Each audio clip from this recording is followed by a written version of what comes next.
নমস্কার। আলো আধার চ্যানেলে কথামৃত পর্বের একটি নতুন পর্বে আপনাদের সবাইকে স্বাগত জানাই। আজ শ্রী শ্রী রামকৃষ্ণ কথামৃতের প্রথম ভাগের দ্বিতীয় খণ্ডের ষষ্ঠ পরিচ্ছেদটি পাঠ করে শোনাতে চলেছি। ভিডিওটি ভালো লেগে থাকলে অবশ্যই লাইক, কমেন্ট এবং শেয়ার করবেন। আর পরবর্তী ভিডিওর আপডেট পাওয়ার জন্য চ্যানেলটিকে সাবস্ক্রাইব করে রাখতে পারেন। তাহলে শুরু করা যাক ষষ্ঠ পরিচ্ছেদ।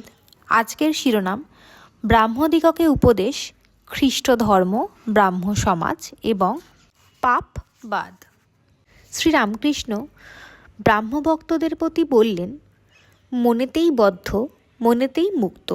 আমি মুক্ত পুরুষ, সংসারেই থাকি বা অরণ্যেই থাকি, আমার বন্ধন কি?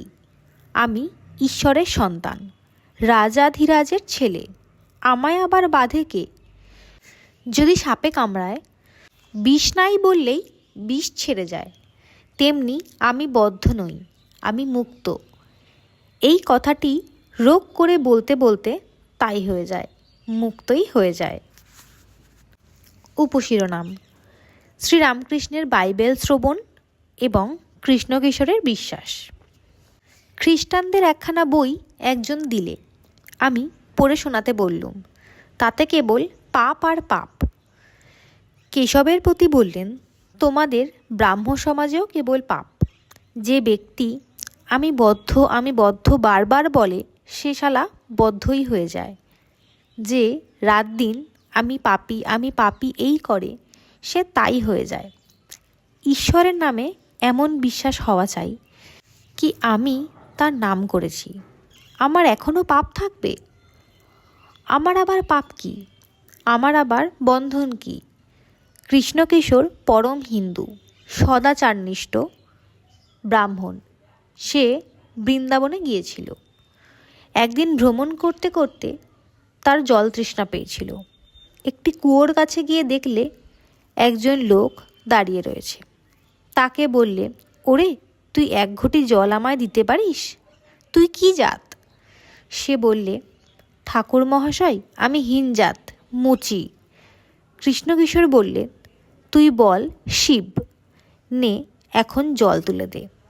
ভগবানের নাম করলে মানুষের দেহ মন সব শুদ্ধ হয়ে যায়। কেবল পাপ আর নরক এই সব কথা কেন? একবার বলো, যে অন্যায় কর্ম যা করেছি আর করব না, আর তার নামে বিশ্বাস করো।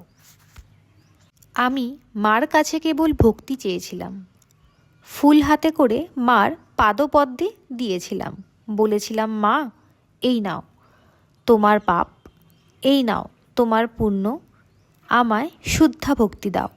এই নাও তোমার জ্ঞান, এই নাও তোমার অজ্ঞান, আমায় শুদ্ধা ভক্তি দাও। এই নাও তোমার সূচি, এই নাও তোমার অসুচি, আমায় শুদ্ধা ভক্তি দাও। এই নাও তোমার ধর্ম, এই নাও তোমার অধর্ম, আমায় শুদ্ধা ভক্তি দাও। এতেই ভক্তি লাভ ঘটবে। সংসারে ঈশ্বর লাভ হবে না কেন? জনক রাজত্ব হয়েছিল। এ সংসার ধোকার টাটি প্রসাদ বলেছিল। তার পাদপদ্মে ভক্তি লাভ করলে।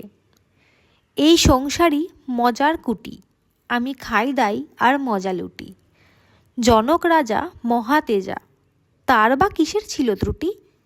সে যে এদিক ওদিক দুদিক রেখে খেয়েছিল দুধের বাটি। কিন্তু ফস করে জনক রাজা হওয়া যায় না।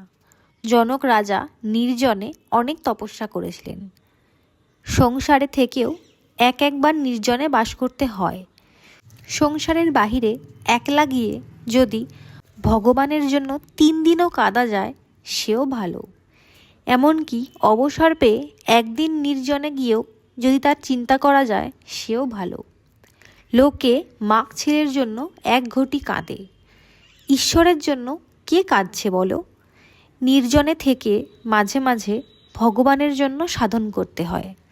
সংসারের ভিতর বিশেষ কর্মের মধ্যে থেকে প্রথমাবস্থায় মন স্থির করতে অনেক ব্যাঘাত হয়।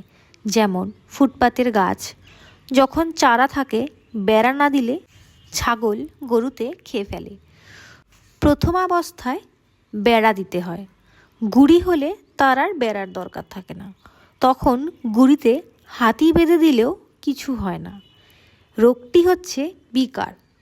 আবার যে ঘরে বিকারের রোগী, সেই ঘরে জলের জ্বালা আর আচার তেঁতুল। যদি বিকারের রোগী আরাম করতে চাও, ঘর থেকে ঠাঁই নাড়া করতে হবে।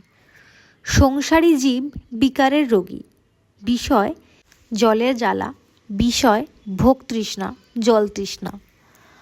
আচার তেঁতুল মনে করলেই মুখে জল সরে, কাছে আনতে হয় না। এরূপ জিনিসও ঘরে রয়েছে, যোশিত সঙ্গ।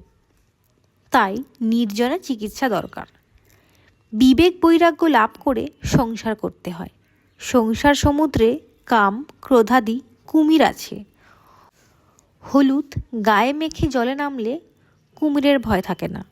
বিবেক বৈরাগ্য হলুদ, সৎ সৎ বিচারের নাম বিবেক।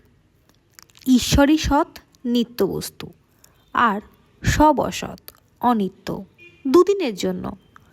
এইটি বোধ আর ঈশ্বরে অনুরাগ, তার ওপর টান, ভালোবাসা।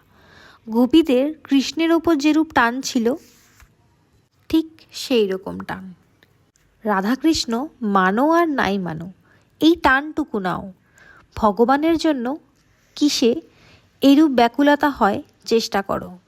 ব্যাকুলতা থাকলেই তাকে লাভ করা যায়। আজকের ভিডিওটি এই পর্যন্তই। খুব শীঘ্রই ভিডিওটির পরবর্তী পর্ব নিয়ে আসতে চলেছি।